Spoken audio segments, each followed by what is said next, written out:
성경은 일반 역사서와 다른 것은 하나님의 관점에서 일어난 사건을 해석하고 기록하였다는 것입니다. 말씀을 통해서 그 당시에 임했던 그 사건, 그것을 하나님의 눈으로 관찰하며 그 교훈을 가지고 오늘 이 시대를 살아가는 우리에게 적용하게 하시고 미래를 예비하게 하신다는 것입니다.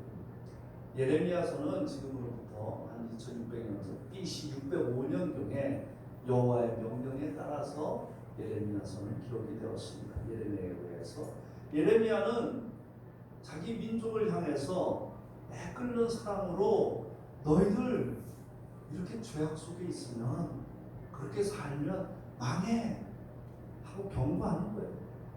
너희들이 이렇게 살면 바벨론에 의해서 포로로 끌려가. 민족을 향해서 눈물로 호소하면서 하나님께 돌아오라고 부르짖었던 선지자였습니다. 얼마나 많이 부르는지 그를 눈물의 선지자라고도 합니다. 그렇다면 선지자의 역할은 무엇입니까? 선지자의 역할은 앞으로 일어날 일들에 대해서 여호와 하나님께로부터 받은 메시지를 그 시대를 살고 있는 민족과 지도자에게 사회에 경고하면서 알려줘야 되는 거예요. 그래서 방법을 알려줘야 되는 거예요. 그냥 하나님 믿고 예수님 믿으면 축복받고 재물이 넘치고 자녀들 잘 되고 사업 잘 되고 성공도 할 거야 하는 축복받을 거야 하는 그런 기복신앙이 아니라 보고 싶은 것만 보고 듣고 싶은 것만 듣고자 하는 자들에게 너 지금 잘못된 거야 하고 전하면서 배옷을 찢는 심정으로 전해야 되는 거예요. 이렇게 가면 우리 망해. 그렇게 전해야 되는 것입니다. 예레미야서 6장 16절에서 18절 말씀을 우리가 함께 읽겠습니다. 시작. 예레미야서 6장 16절에서 18절 말씀 함께 읽겠습니다. 시작. 여호와께서 이와 같이 말씀하시되 너희는 길에 서서 보며 옛적 길 곧 선한 길이 어디인지 알아보고 그리로 가라. 너희 심령이 평강하노니라. 우리는 그리로 가지 않겠노라 하였으니 내가 또 너희에게 파수꾼을 세웠으니 나팔 소리를 들으라. 그들의 대답에 우리는 듣지 않겠노라 하였도다. 그러므로 너희 나라들아 들으라. 무리들아 그들이 당할 일을 알라. 이 당시는 언제입니까? BC 605년이면 이미 그때로부터 100여 년 전에 북이스라엘은 아수르에 의해서 망했어요. 그리고서 120년이 지난 거예요. 그런데 이제 남유다에게 예레미야가 경고하는 거예요. 너희들 알지 않냐? 북이스라엘은 아수르에 의해서 망했다. 근데 너희들 지금 어떻게 하고 있니? 하고 경고하는 거예요. 그러면서 뭐라고 하십니까? 옛적 길 곧 선한 길을 알아봐라. 내가 너희들한테 행한 일을 기억해라. 그럴 때 너희들이 나에게 다짐했던 일들을 생각해봐라. 그러면서 돌아오라. 나에게 돌아오라. 그 길을 가면 말씀이 평강을 얻으리라 하는데도 알려주는데도 안 가겠다고 하는 거예요. 너 그렇게 가면 안 돼 하는데 나 그렇게 안 가겠다고 하는 거예요. 그 길을 가면 평강을 얻는다고 하는데도 안 가겠다고 하는 거예요. 누구의 모습이에요? 지금의 우리들의 모습이 아니에요. 그렇게 말씀하시는데도 그냥 안 듣겠다고 하는 거예요. 일일이 일러주시는데도 우리는 조금만 되는 것 같으면 금방 세상으로 돌아가고 또 세상 방법으로 살고 있지는 않는지.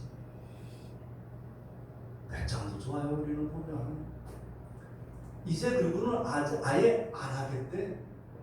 하나님께서 그리로 가면 안 된다 하고 하는데도 안 하겠다고 하는 거예요. 그리고서 도리어 내가 잘하는데 뭐가 문제입니까? 하나님께서 파수꾼을 세웠으니 나팔 소리를 들으라. 파수꾼의 역할이 뭡니까? 적군이 쳐들어오거나 이상한 일이 일어나면 나팔 부는 거예요. 그럼 그 나팔을 불 때 들어야 되는 거예요. 아, 위험하구나 하고 들어야 되는데 안 듣겠다는 거예요. 그럼 경고의 나팔 소리를 듣지 않겠다고 하는 거예요. 내 인생 내가 결정한대. 결국 뭡니까? 교만이고, 그리고 패망의 길로 가고 있는 거예요. 안 듣고 안 보겠다는데 무슨 방법이 있겠습니까? 계시록 요한계시록 2장 5절을 보게 되면 어디서 떨어졌는지를 생각하고 회개하여 처음 행위를 가주라. 만일 그러하지 아니하고 회개하지 아니하면 내게 가서 내 촛대를 그 자리에서 옮기리라 하고 말씀하십니다. 너 회개하지 않으면 내가 너에게 주었던 축복, 그 촛대를 옮기겠다고 하는 거예요. 회개하지 않으면 옮기겠다. 너를 떠나겠다고 하는 거예요. 얼마나 무서운 얘기입니까? 며칠 전에 어떤 오랜만에 만난 형제를 만났더니, 아, 목사님, 그 친구는 제가 목사가 된지 몰라요. 몇십 년 만에 만났으니까. 근데 이제 제가 목사가 된 걸 알고서 저한테 바로 그냥, 아, 목사님, 제가 요새 계속 기도를 하는데도 하나님이 저를 떠나신 것 같아요. 기도를 안 들어주세요. 그래서 상황을 좀 이렇게 들었어요. 상황을 들었더니 굉장히 어려운 상황이 있더라고요. 그래서 마음이 어려워서 그렇습니다. 왜 하나님께서 떠나십니까? 왜냐하면 그 형제가 저를 처음으로 데리고 간 게 어디를 데리고 갔냐면 순복음교회를 데리고 갔었어요. 30몇 년 전에. 순복음교회를 데리고 갔는데 순복음교회 가니까 막 방언으로 모든 사람들이 기도하는데 저 그때 몰랐거든요. 예수님. 교회 처음 갔거든. 얼마나 내가 놀랬든지 있다가 그냥 나왔어요. 그러다가 어느 순간에 내가 목사가 돼서 방언 기도를 자연스럽게 하는 내가 됐지만 그 친구는 아직도 그 수준에 머물러 있더라고, 신앙이. 그러면서 하나님이 나를 떠난 것 같다. 하나님께서 왜 떠나요? 돌아오지 않으면, 회개하지 않으면 떠나는 거예요. 촛대를 옮기는 거예요. 그렇지만 하나님께서는 끝까지 우리를 붙들어 주실 줄로 믿습니다. 왜? 우리는 하나님의 말씀에 기울여 회개하는 자들이기 때문입니다. 사랑하는 여러분, 늘 하나님의 경고에 귀 기르는 자가 되십시오. 그리고 반응하는 자가 되십시오. 하나님께서 계속 경고하는데도 하나님, 제가 알아듣겠는데요, 제가 조금만 이따 할게요. 그러지 마세요. 매맞고 후회하지 말고 경고가 오면 지금 돌이키세요. 그게 살 길이에요. 그것이 하나님께 은혜 받을 수 있는 유일한 비결입니다. 노아는 여호와께 은혜를 입은 자요, 의인이요 당대 완전한 자라 그는 하나님과 동행했다고 하셨습니다. 하나님께서 그 당시에 세상에 죄악이 가득해서 악에 가득 찬 것을 보고 모든 것을 홍수로 쓸어버리겠다고 경고할 때 그는 그 경고를 듣고 순종해서 혼자 산에서 배를 만듭니다. 아니, 생각을 해보십시오. 해변가도 아니고 배에서 저 산에서 배를 만드는데 모든 사람들이, 주변 사람들이 어떻게 보겠어요? 아, 너 미쳤냐? 아니, 지금 밑에 무슨 여기서 배를 만들어 무슨 일이 일어난다고? 그렇지만 노아는 하나님의 경고에 반응해서 배를 만들었기 때문에 노아의 방주로 인해서 인류는 못 얻을 수 있었습니다. 경고에 반응한 것이. 지구 재앙에 대한 하나님의 경고에 대해서 귀 기울인 스웨덴의 16살 그레타 툰베리라는 소녀가 있습니다. 이 툰베리는 16살인데 9살 때 기후 변화에 관한 영화를 보고서 지구에 닥칠 재앙의 그 심각성을 깨달아요. 친구들하고도 다 같이 봤어요, 그 영화를. 그걸 볼 때는 모두들 끔찍하다. 아, 앞으로 이 지구가 멸망하겠구나. 저 재앙을 어떻게 피할 것인가 하고 나름대로 그 영화를 볼 때는 심각하게 받아들였지만 조금 시간이 지나니까 다 그냥 잊어버렸어요. 그런데 그녀는 그럴 수가 없었어요. 그 영화를 보고 나서 외로움을 많이 느끼고 매우 우울해졌어요. 먹는 것도 못 가고 못 먹고 학교에도 가지 못하는 상황이 되어버렸어요. 왜? 그 아이는 아스퍼거 증후군을 앓고 있었기 때문에. 아스퍼거 증후군은 이 지적 능력은 정상적으로 가고 있지만 상대방과 의사소통을 못해요. 어려움을 겪어요. 그래서 친구가 없어요. 늘 혼자서 생각하고 늘 혼자입니다. 대인관계에 문제가 있습니다. 그런데 특징은 어디 한 군데에 딱 꽂히면 굉장히 집중력이 강하고 독창적으로 생각할 수 있는 능력이 있습니다. 어느 한 방면에 천재성이 드러나는 거예요. 툰베리는 기후 환경 변화로 온난화가 일어나고 지구의 황폐함을 보고서 그 피해가 자기를 비롯해서 많은 모든 사람들에게 엄청난 피해가 올 것이라는 그 생각에 딱 꽂힙니다. 딱 꽂혀가지고 아무것도 못하고 그 생각을 계속하고 이거 어떻게 해야 되나. 시간이 흘러서 16살이 되고 그는 혼자 결심하고 행동합니다. 작년 9월부터 스웨덴 의회 앞에서 그런 행동에 나섭니다. 혼자 팻말을 들고 기후변화의 심각성을 어른들에게 항의하는 뜻으로 뭘 하냐면 금요일마다 등교 거부 운동을 펼칩니다.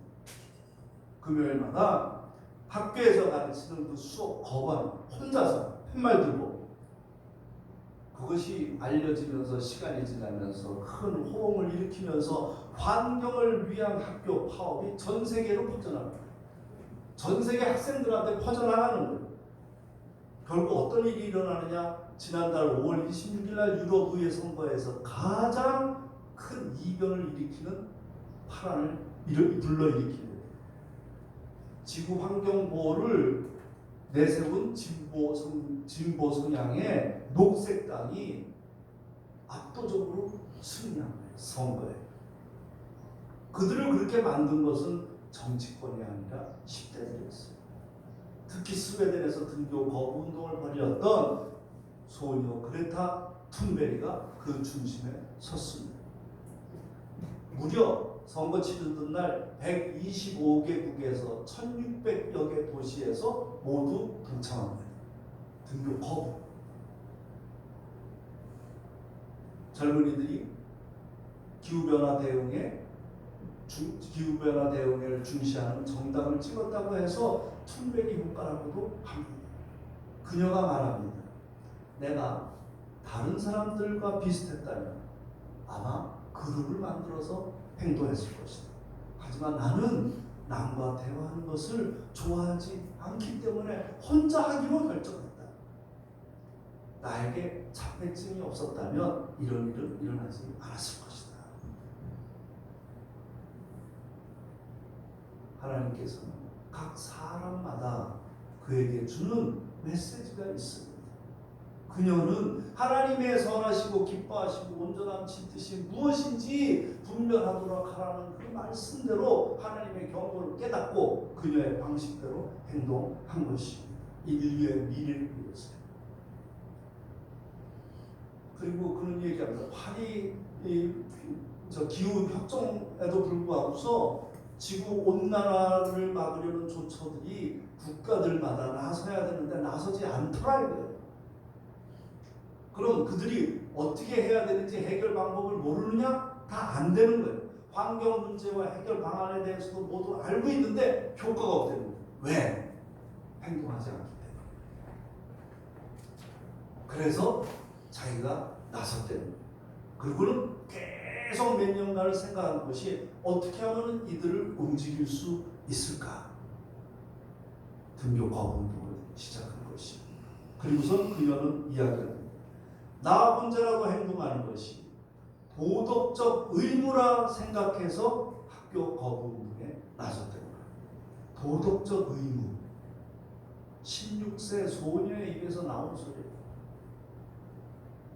우리는 어쩌면 그냥 우리가 이 땅에 사는 동안에 인생만을 바라볼지 몰라요. 지금 내가 살고 있는 것, 지금 내가 하고 있는 것, 이 자체만 중요하게 생각하고 있는지도 몰라요. 이 소녀는 자기를 비롯해서 인류에 닥칠 그 재앙에 대해서 깨어서 행동했던 것입니다. 야고보서 2장 14절로 보게 되면 내 형제들아 만일 사람이 믿음이 있노라 하고 행함이 없으면 무슨 유익이 있으리요? 그 믿음이 능히 자기를 구원하겠느냐? 17절로 보게 되면 이와 같이 행함이 없는 믿음은 그 자체가 죽은 것이라고 이야기하는 것입니다. 말씀을 듣고 경고라고 생각이 되면 바뀌어야 됩니다. 행해야 됩니다. 사랑하는 여러분들은 오늘 하나님께서 주시는 경고에 어떻게 반응하고 계십니까? 하나님의 경고는 가장 다양한 방법으로 다가옵니다. 자신의 삶 속에서 또 경고를 합니다. 우리는 그동안 너무 내 자신, 내 가족, 내 일, 그것에만 갇혀 있었지는 않은지, 그냥 경고를 그걸로만 받아들이고 그걸로만 고치려고 했던 건 아닌지, 내 안에 갇혀 있으면 정작 큰 경고를 듣지 못합니다. 사회적인 문제, 민족의 문제, 환경의 문제, 이것에 대해서 하나님께서는 분명히 큰 경고를 함에도 불구하고 우리는 그런 것에 대해서 소홀히 여기는 거예요. 전 사실 이런 그레타 툰베리 이걸 보면서 그 다음부터는 걸으면서 이 하다못해 지력이 받는 것도 못 받게 되겠더라고요. 나부터 지금 환경에 조금씩이라도 행동에 나서자 하는 생각이 들더라고요. 우리는 공동체에 주는 경고 들어야 돼요. 왜? 내가 공동체에 속해 있기 때문에. 우리는 사회와 민족, 나라에게 주는 경고를 들어야 돼요. 귀 기울여야 돼요. 왜? 그것이 허물어지게 되면 나와 내 가족, 내 사업, 내 모든 일들이 무너지기 때문인 것입니다. 왜 그런 것들이 이제 하나님께서는 왜 예전에 비해서 지금은 그런 것에 대해서 더 민감하게 반응해야 되는가? 이제는 세계가 지구인이 된 거예요. 지구인이. 우리가 단순하게 송파에 있는 믿음의 씨앗교회가 송파에만 있는 것이 아니라 온 우리나라를 봐야 되고 세계를 봐야 되는 거예요. 중요합니다. 내 가족, 내 삶, 내 사업 중요합니다. 그러나 더 큰 경고를 주시는 것에 대해서 함께 동참하며 행동해야 되는 것입니다. 예레미야서 6장 22절에서 24절 말씀을 함께 읽겠습니다. 시작. 여호와께서 이와 같이 말씀하시되 보라, 한 민족이 북방에서 오며 큰 나라가 그들에서 떨어져 그들은 활과 창을 잡았고 잔인하여 사랑이 없으며 그 목소리는 바다처럼 포효한 소리라. 그들이 말을 타고 전사같이 다 대열을 벌이고 시온의 딸이 너를 치료하리라 하시도다. 우리가 그 소문을 들었으므로 손이 약하여졌고 고통이 우리를 잡았으므로 그 아픔이 해산할 여인 같다. 계속 예레미야는 구체적으로 경고하고 있습니다. 자, 북방에서 한 민족이 큰 나라가 일어서는데 너를 향해서 쳐들어본다. 결국 너는 해산하는 여인 같은 고통을 겪을 것이다. 상상이 가십니까? 얼마나 큰 고통이 다가오는지를 예레미야는 경고하는 거예요. 그 북쪽의 바벨론 군대에 의해서 모든 것이 범사에 기한이 있고 천하만사의 때가 있습니다. 찢을 때가 있고 꿰맬 때가 있으며 잠잠할 때가 있고 말할 때가 있습니다. 이 당시에 이스라엘을 둘러싼 강대국들 간의 힘의 균형이 어긋나고 있는 중이었어요. 북이스라엘은 이미 아수르에 의해서 망했는데도 남유다는 아직도 국제정세 변하는 걸 모르고 있었던 거예요. 반발하고 있었어요. 아직도 이집트를 믿고 있었어요. 바벨론이 일어나는 것을 강구하고 있었던 거예요. 그래서 매일매일의 삶이 어제도 똑같고 오늘도 똑같은데 무슨 일이 일어난다고 예레미야는 경고합니다. 저는 오늘 이 말씀을 준비하면서 참 지금 대한민국의 현실이 많이 크로스오버 되더라고요. 미국과 중국 무역 분쟁으로 인해서 알게 모르게 우리는 선택해야 돼요. 선택하지 않으면 안 되는 시기가 점점 오고 있는 거예요. 얼마나 어려운 일입니까? 오늘 예레미야는 얘기하는 너희들 돌아오라. 너희들 나를 처음에 믿었던 그 믿음으로 돌아와라. 여기 장로님도 계시고 권사님도 계시고 전도사님도 계시지만 우리 처음에 예수님 믿을 때 얼마나 뜨겁게 믿었어요.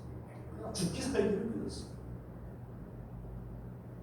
목사님도 진짜 나무 뿌리가 뽑힐 정도로 붙잡고 주여 주여 하면서 밤새 기도하며 믿었던 우리들이에요. 오늘 하나님께서 말씀하시는 그 믿음으로 돌아와라. 너희들 그 믿음으로 돌아오지 않으면, 회개하지 않으면 너희들 잘못돼 하고 얘기하는 거예요. 우리는 어느 순간 그냥 신앙생활이 됐어요. 신앙이 우리의 모든 것이 아니라, 예수님이 우리의 모든 것이 아니라 그냥 때 되면 가는 거. 오늘 말씀하신 사랑하는 여러분, 정말 간절하게 구해야 될 때입니다. 기도해야 될 때입니다. 그리고 말씀을 듣고 행동해야 될 때입니다. 바울에 의해서 예배소에서 무슨 일이 일어납니까? 지금으로 보게 되면 바울에 의해서 그 당시에 에베소에서 일어난 일은 일종의 문화혁명 같은 일이 일어납니다. 사도행전을 보게 되면 19장을 보게 되면 주 예수의 이름을 불러 말하되 내가 바울이 전파하는 예수를 의지하여 너희에게 명하노라 하더라 하는 구절이 나옵니다. 에베소에서 바울이 예수님의 이름으로 많은 역사를 일으키니까, 많은 기적을 일으키니까 마술사들이 따라하는 거예요. 마술사들도 자기도 예수의 이름으로 권능을 베풀겠다고 예수의 이름으로 전하노라 하는 일이 일어나는 거예요. 그랬더니 어떻게 합니까? 마귀가 알잖아요. 마귀가 딱 보고서 네가 무슨 예수의 이름으로 말하냐? 너 가짜라고 얘기하는 거 아니에요. 예수님이 살아서 움직이는 사회는 예수님을 빙자해서 가짜도 나옵니다. 그만큼 흥황하기 때문인 것입니다. 유명해지지 않으면 짝퉁 안 나와요. 그래서 에베소에서 무슨 일이 일어납니까? 그 마술을 행하고 모든 아데미 신상을 가지고, 그리고 그 안에서 절하고 예배드리는 모든 사람들이 아데미 신상 앞에 와가지고 자기네들이 봤던 그 책들이고 우상들을 전부 아데미 신상 앞에서 불질러버렸어요. 그리고 어떻게 돼? 에베소 지역 경제가 무너져 버려요. 왜냐하면 그 지역의 경제는 아데미 신상을 가지고 먹고 살던 사람들이었는데 이제 예수님의 이름으로 권능을 행하는 것을 보고 무너져 버리잖아요. 사랑하는 여러분, 지금 우리가 바로 이런 일들을 해야 되는 거예요. 지금 우리 기독교는 영향력은커녕 도리어 깊이 집단이 됐어요. 어떡하다 이렇게 됩니다. 저는 뭐 다른 데 상관할 거 없어요. 어차피 무슨 뭐 다른 교회들 뭐 잘못된 거 그거 뭐 우리가 자꾸 얘기하면 뭐 하겠어요. 이미 무너진 건데. 우리 믿음의 씨앗 성도들 말이라도 새롭게 시작하길 바랍니다. 새롭게 예수님을 위해서 살겠다고 예수님의 새로운 문화운동이 일어나는 원천지가 되기를 바랍니다. 하나님께서는 오늘 예레미야를 통해서 바로 그것을 원하고 계시는 것입니다. 세상의 악을 선으로 이기십시오. 전쟁을 평화로 극복해야 될 때입니다. 제가 며칠 전에 4.27 평화 손잡기에 대한 기독교와 교회의 역할이라는 주제로 교회 목사님들 여러분들을 이제 모시고 말씀을 전했어요. 제가 그분들한테 그런 말씀을 전했어요. 100년 전 3.1운동 당시에 기독교는 불과 2%도 안 됐습니다. 그런데 독립선언문에 선언번에 같이 서명했던 기독교인들은 33인 중 16명이었습니다. 그 기독교인들을 인해서 독립운동이 시작이 됐던 것이죠. 많은 사람들이 그 기독교의 영향력을 받았던 거예요. 그래서 한 예도 들어줬어요. 조선 총독부에서 독립운동이 막 만세운동이 일어나니까 나가서 그 예수 믿는 사람들, 기독교인들을 잡아라 얘기하니까 순사가 나가니까 나가서 보니까 모두 다 태극기를 흔들고 독립운동 만세를 부르고 있어요. 누가 누군지 알 수가 없어요. 다시 들어와서 경찰서장한테 이야기합니다. 아니 모르겠는데요. 전부 다들 뭐 손들고 뭐 독립운동하는데 누가 기독교인인 줄 알겠습니까? 그랬더니 경찰서장이 그러는, 너 나가서 무조건 사람 붙잡고 너 예수 믿지? 예수 믿는 사람들은 거짓말 안 한다. 그러면 믿는다고 한다. 예수 믿는 사람들 그 사람 잡아오면 돼. 이게 조선 총독부의 기록이 돼 있어요. 지금의 기독교는 어떻습니까? 그들은 본인들이 생각할 때 확신하고 행동에 나섰던 거예요. 그 당시에 선교사님들 행동에 독립운동 만세 부르는 것에 대해서 반대했었어요.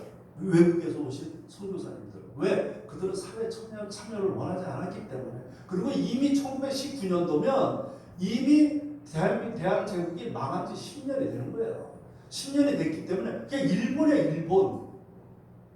일본인데 한국 독립운동 한다고 태극기 만세 부르니까 반대하는 거예요. 선교사들이. 협조 안 했어요. 순수하게 토종 기독교인들이 나선 거예요. 그런데 우리는 그 독립운동을 외쳤지만 독립을 못했어요. 남북이 갈라졌어. 제가 그래서 그들한테 얘기해요. 4.27 평화손잡기 운동은 그 3.1운동 100주년에 맞춰서 그 미완의 독립을 이제 달성하고자 하는 것입니다. 100년에 걸쳐서 대한민국의 독립을 위해서 평화적인 방법으로 통일이 될 때까지 하는 것입니다. 많은 목사님들이 그 이야기를 듣고 고백을 하는 거예요. 사실 매일 평화를 위해서 기도합니다. 제가 평화 무슨 모임도 있고 단체도 만들어서 회장입니다. 그런데 구체적으로 어떻게 해야 될지 모르겠습니다. 제가 이렇게 평화 손잡기로 우리의 정신을, 우리가 원하는 것을 세계 만방에 알릴 때 그것이 바로 행동하는 것입니다. 그랬더니 그들이 꼭 내년도에는 같이 하겠습니다. 자기네들이 하겠습니다. 하고 얘기를 하더라고요. 그렇습니다. 우리가 하나님이 주시는 경고, 이 시대의 이민족에게 주는 경고를 우리가 받아들인다면, 깨닫는다면 오늘 예레미야처럼 우리는 회개하고 돌아가고 에베소에서 일으켰던 바울의 그 문화혁명을 지금 이 시대에 일으켜야 되는 거예요. 그게 크리스찬들이 해야 될 일이에요. 그렇지 않으면 우리는 개독교로 끝나요. 오리들과 섞여 살던 백조는 그 오리들과 섞여 살면서 자기가 이상하다고, 자기가 틀리니까 열등감을 느끼면서 살 때 물속에 비친 자기 모습을 보고 날개짓을 춤으로 인해 가지고 백조라는 것을 깨달았어요. 내가 미국 오리 새끼가 아니구나. 나는 여러분들이 자신을 돌아보기를 바랍니다. 여러분들은 하나님께서 귀하게 여기셔서 선택하신 하나님의 아들, 딸이라는 것을 분명히 기억하십시오. 세상 사람들하고는 다른 거예요. 세상 사람들하고 똑같다고 하면 그게 무슨 신앙이겠습니까? 세상 사람들하고 똑같이 협잡질하고 똑같이 사기치고 똑같이 집단 만들어서 자기의 이익들을 위해서 교회를 꾸려나간다면 그것이 무슨 목사겠습니까? 그것이 무슨 성도들이겠습니까? 그냥 자기네들끼리 좋아서 만나는 그냥 구락부예요. 구락부. 저는 믿음의 씨앗교회가 진정한 하나님의 공동체, 진정한 이 시대에 원하는 믿음의 씨앗교회가 될 것을 믿습니다. 자그마하지만 우리부터 시작하는 거예요. 예레미야서 6장 27절 말씀을 함께 읽겠습니다. 시작. 내가 이미 너를 내 백성 중에 마음대로 27절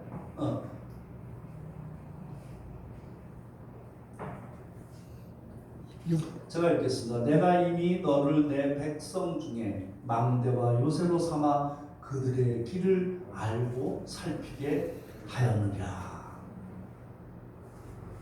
예수 믿는 사람들은 신비로움이 있어야 돼요. 무슨 신비로운 일이 발생해서가 아니라 하나님께서 기적을 보여주시기 때문에 그럴 수가 있는 거예요. 여러분들 지금까지의 이제까지 돌아온 것들을 좀 돌이켜보세요. 내가 예수님 아니었으면 어떻게 지금 이렇게 살 수 있을까? 하나하나를 생각을 해보게 되면 하나님의 은혜, 예수님의 은혜가 아니고는 살 수 없었음을 우리는 고백하지 않을 수가 없습니다. 크리스찬들은 생각과 행동이 불신자들과는 달라야 돼요. 세상을 사는 관점이 일반인들과는 다른 것을 많은 사람들이 느끼게 해줘야 돼요. 똑같거나 도리어 더 못하다고 느껴지기 때문에 문제이고 영향력이 없는 거예요. 오늘 이야기합니다. 예수 그리스도께서 망대와 요새가 되셔서 우리의 길을 분명히 인도하시고 지켜주신다고 말씀하십니다. 망대가 뭡니까? 멀리서 있으면서 무엇이 오게 되면 불을 반짝반짝 켜주는 게 망대. 요새가 무엇입니까? 그 안에 들어가면 적군으로부터 보호받는 게 요새입니다. 우리는 생각하고 행동하는 것이 세상의 가치관과 다르지 않다면 그 안에서 신비로움을 느낄 수 없습니다. 신명기 8장 16절을 함께 읽겠습니다. 시작. 내 조상들이 도와하지 못하던 만나를 광야에서 내게 먹이셨으니 이는 다 너를 낮추시며 너를 시험하사 마침내 내게 복을 주려 하시느니라.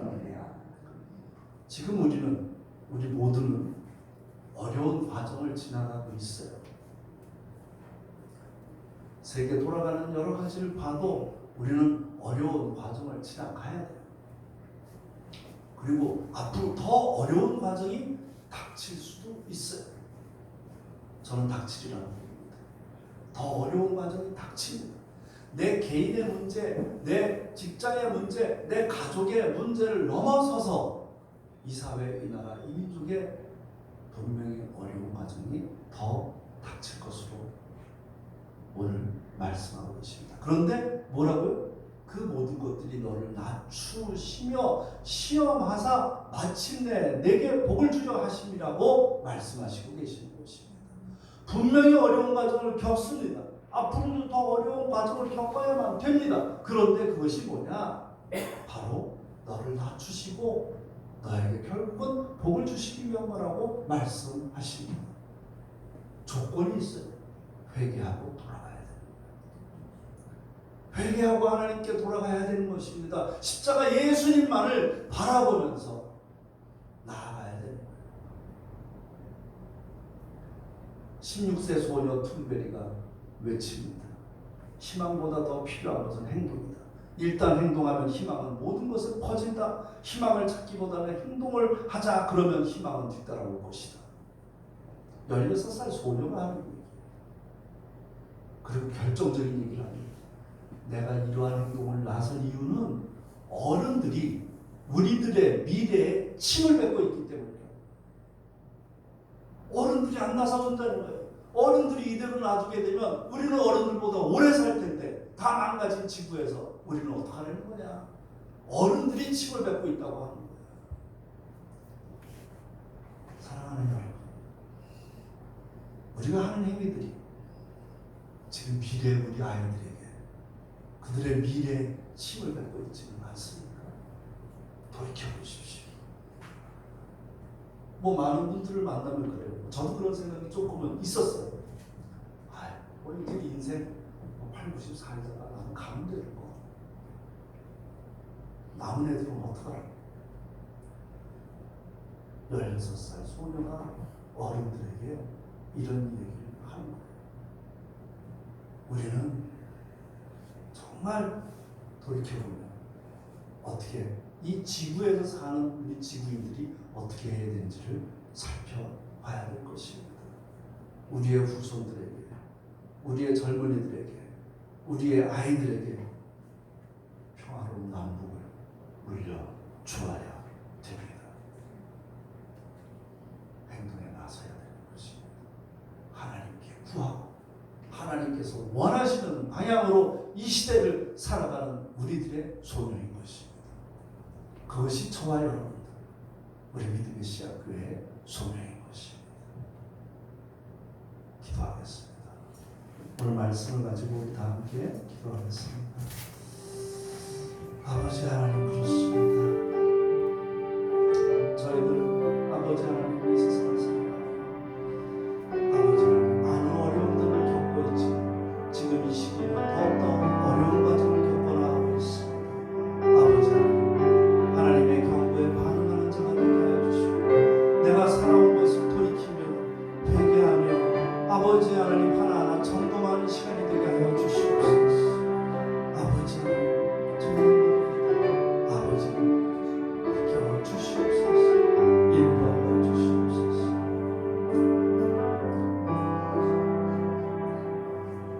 이를 행하시는 여호와, 그것을 만들며 성취하시는 여호와, 그의 이름을 여호와라 하나니까 이와 같이 이르시도다. 너는 내게 부르짖으라. 내가 내게 응답하겠고 내가 알지 못하는 크고 은밀한 일을 내게 보이리라. 아멘. 아버지 하나님, 저희들 주님 앞에서 온전히 주님의 말씀을 듣고자 합니다. 아버지 하나님, 시대마다 주님이 주시는 그 경고를 듣고 반응하는 자가 되게 하여 주시옵소서. 아버지 하나님, 먼저 내 삶을 돌아봅니다. 내 자신을 돌아봅니다.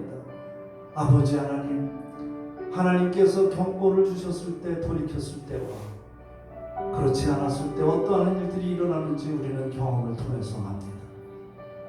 아버지 하나님, 이제는 하나님의 경고에 더 크게 반응하고 이 사회를 위해서, 이 민족을 위해서 행동하는 자가 되게 하여 주시옵소서. 주님, 저희들 모두 함께 이 나라의 민족의 공동체가 주님께 쓰임받는 민족 될 수 있게끔